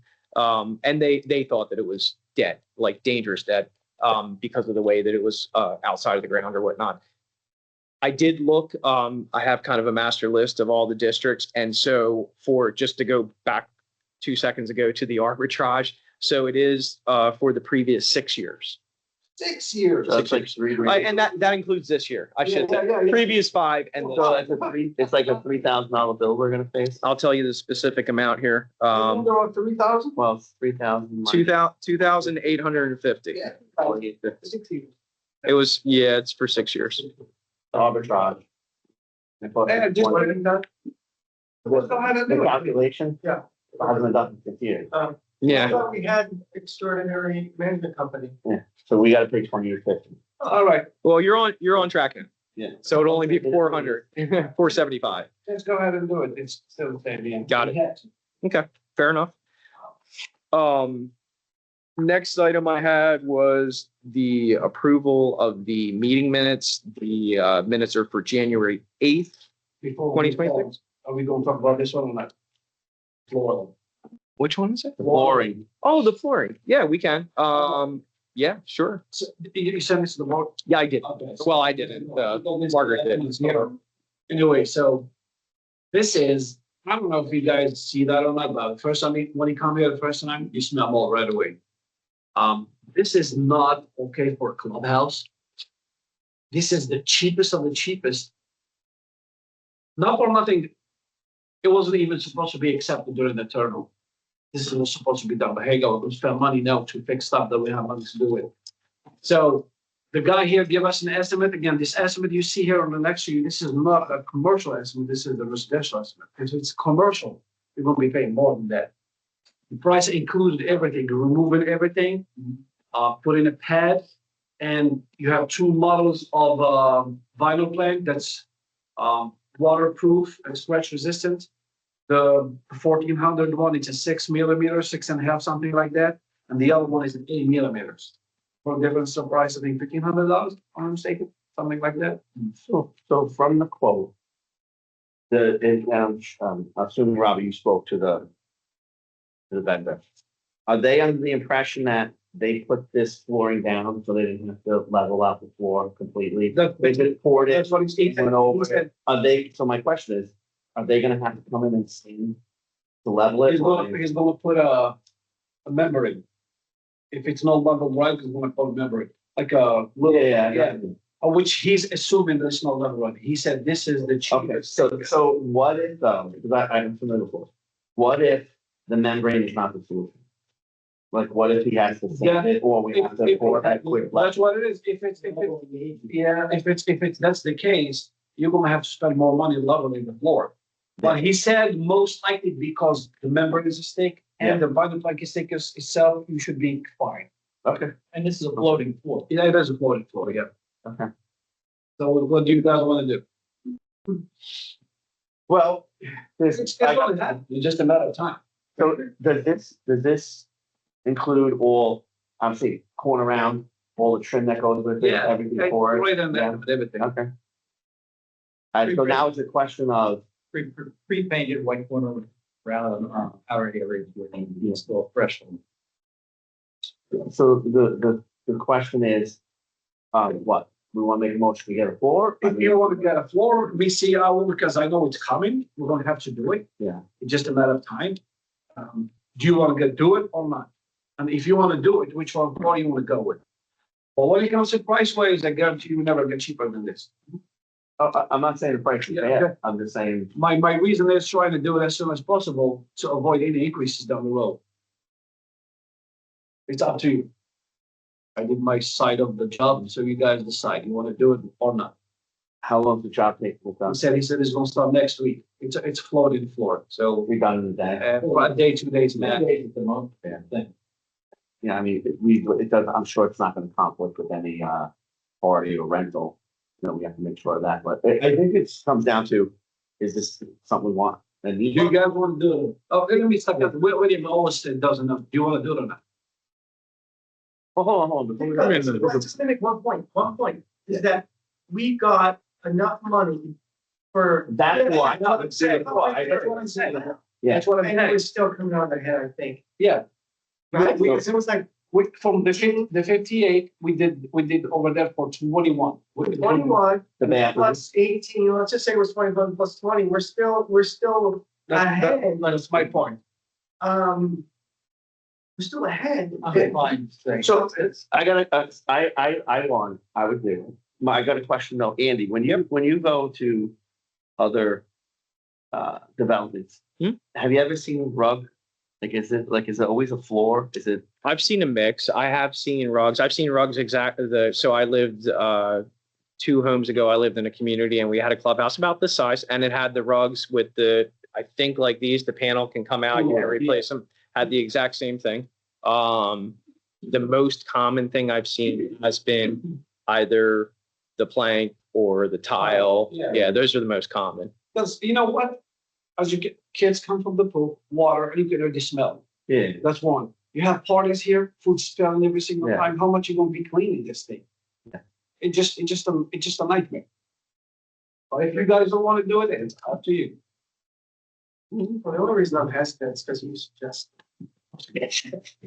Trust issues? Yeah. What is it? I like the idea very much. People will be wet coming in here. Aside, just put aside. You Yeah, have to the respect slip thing. responsibility. Or am I You shouldn't shooting even- under rent from the door, just a small one, just so I catch the. I mean, you're not even supposed to be here. What are you doing here if you want? Yeah, no, I agree, I'm just saying, I wouldn't. Put a sign over there, like if you. It wouldn't hurt to throw something there. Yeah, we can. Do we have to keep those ones outside? I mean, they make the floor ugly. I don't like it. I like the floor completely. No, I never thought of that, no. Because it's not slippery. We'll talk about it later. Anyway, William, what do you want to do? Thicker, Greg. No, do you want it? Do you want the project done? Yeah, I mean, this carpet has been a problem from day one. All right. It's not worth Rob. trying to replace the carpet. I think it's a perfect fit. We got the money to fix the floor. Yeah, that's Might as well fix the entire floor of And that's everything. exactly Covers everything. And that's exactly what made Yeah. me go with that kind of floor to save us money to use it for something else. So we'll get hit again. Since we agreed to do that, me personally, if I'm going to choose between the two of them, both of them are good, but the 8 millimeters is definitely better. I agree. Thicker one. The thicker one, you know. Dark gray, yeah. Thicker, the gray tends to go with the countertop. So I would definitely do that. Alright. I agree. So would anybody like to make a motion? I'll make a motion. So for the second option. Yeah. Yeah. Yeah, the second option for 1670, but 750. Okay, do we have a second to that motion? I will second it. Seconded. Any additional discussion? All in favor? Aye. Motion carries. Okay. All right. So I heard back from Prince and Sons. I shot them a message. They're fine with that. They'll send a revised invoice. Perfect. So Thank you. close the door on that one. Great. Okay. So, we have the meeting minutes from January 8th. We can start off if anybody would like to make a motion regarding those minutes. We should follow.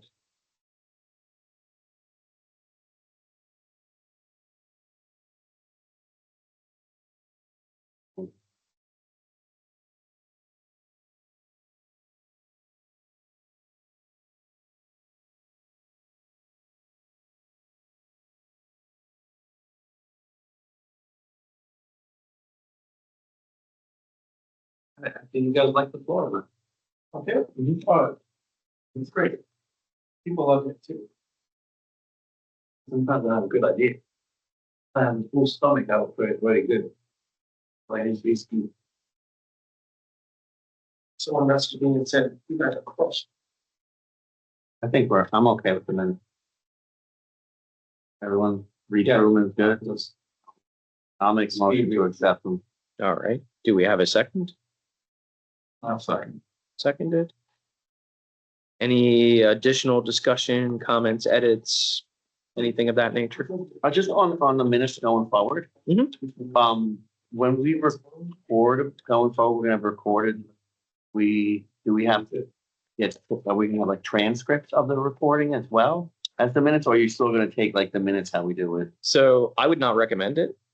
Anybody, just like the recordings, anybody can listen at any time. Anybody will be able to request any video or any recording. Generally speaking, in order for your residents in the community to kind of cut to the chase of what happens to the meeting, always recommend it, action items and motions. Okay. That's right. Yeah, but anybody can listen to, if they want to hear the full meeting. So, and that's just my recommendation. Yep. Just one of your We opinion. can make a movie from the last 3 years. All right, Serious. all in favor? Aye. Any opposed? Okay, motion carries. All right, next item, financial reports.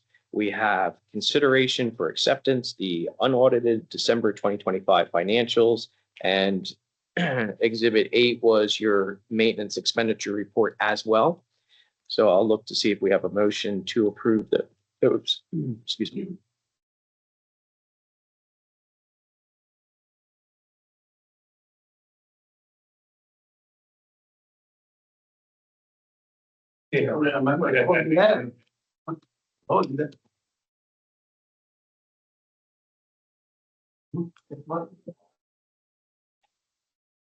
All right. I'll make a motion to accept. Okay, and do we have a second? I will second it. Seconded. Any discussion, questions, comments? No. Hearing none, all in favor? Aye. Okay. The next item is item 7, shade session for security camera upgrades. So had a chance to speak with Michelle, and she felt, and I don't disagree, that we should probably advertise for this. We do have some districts where they don't advertise for that type of closed session, but you go with what your attorney says, and I think it makes sense that we advertise this and just have it at the next meeting if it's okay with everybody. Okay. Can you go ahead and just, I remember Fleet IT in our correspondence, I told them that we didn't have time last meeting, Yeah, so we're pushing into this meeting. And, so can you just follow up with them and explain to them it's going to the next meeting? yeah, I'll reach out. I'll reach out to Been Tom. proactive, and seeing where we're at with it, so. No problem. we'll- Not a problem at all. Okay, that'll move us to supervisor requests and general audience comments. So first, I'll ask our supervisors if we have any. I just want to give a reminder, I think I sent your message, just to, cultivate some sort of an e-blast to engage the community about following the traffic bureau, whatever they call it. Yeah, for the sheriff stuff. What it is, what the number is, and we talked about it, and the sheriff's department felt that if there was a lot of people individually reaching out and requesting patrols for scooters and bikes and bus times or speeders and, you know, that sort of thing, that they would likely respond by sending officers out to do those patrols. Perfect. Yeah, So we'll get that if out. you get something together, or maybe just draft and send it to me. We'll also be looking to kind of copy and paste it into the Facebook page as well. I think a lot of people will jump on that and write those letters. Okay, makes sense. Any other supervisor requests at this time? All right, so we'll turn to the audience in the room. All right, no questions from the audience in the room, so we'll go ahead to the Teams call. If anybody has any questions or comments, you can go ahead and unmute yourself and state your name for the record. This is Jim Caseman. Can you hear me? Yep, go right ahead, Jim. How you doing? Hey, Good. congratulations on keeping the meeting under 2 hours. Good job. Thanks. Before we adjourn, I need to correct the record based on a statement that was made by the chair at the beginning of this meeting. Unfortunately, I didn't hear the whole meeting because when I went to go log on to the Teams meeting, Andy, I just wanted to let you know that the link on the Eagle Point webpage doesn't work when you hit the link. You actually have to put the number and the password in to get into Teams. So you may want to look at that. But Yeah, we can get that fixed. but the chair basically made a statement that the entire complaint was dismissed and that he was fully exonerated, I think is the words he used. That characterization is inaccurate, and anyone reading the order will see why. The commission's order is a jurisdiction, legal sufficiency dismissal. It is not a merits determination. It's not a finding of fact, and it's not an exoneration. The order makes clear the commission's review at this stage is limited, and there was no factual investigation that would clear anyone one way or the other. Ethics order, it also states to the extent the complaint involves issues like sunshine law, public records, or First Amendments, which are all the issues that I raised. Those issues are outside the commission's jurisdiction and are properly addressed through other authorities, including the Attorney General, State's Attorney, or the courts. In other words, the commission is saying this forum isn't the place to resolve those issues, not that those issues don't exist. So respectively, I suggest the chair actually read the dismissal before taking a victory lap and calling it fully cleared. A jurisdictional dismissal is not vindication. It is a procedural outcome. And for my part, I'm not done. I will be pursuing the appropriate channels for the issues that the commission specifically identified as outside its jurisdiction. My request tonight is to the board members, with the exception of Kevin, because he's beyond educating on this point, to stay focused on transparency, equal access to information, and consistent process for residents. Those obligations don't depend on whether one agency has jurisdiction over one complaint. Thank you. Okay. Any other questions or comments from the Teams call? Okay. So if the board's prepared, we're just looking for a motion to adjourn. I motion that. Second. Seconded. All in favor? Aye.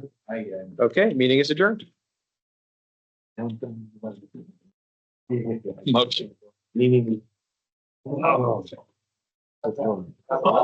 Didn't even need a snack. Now you. I see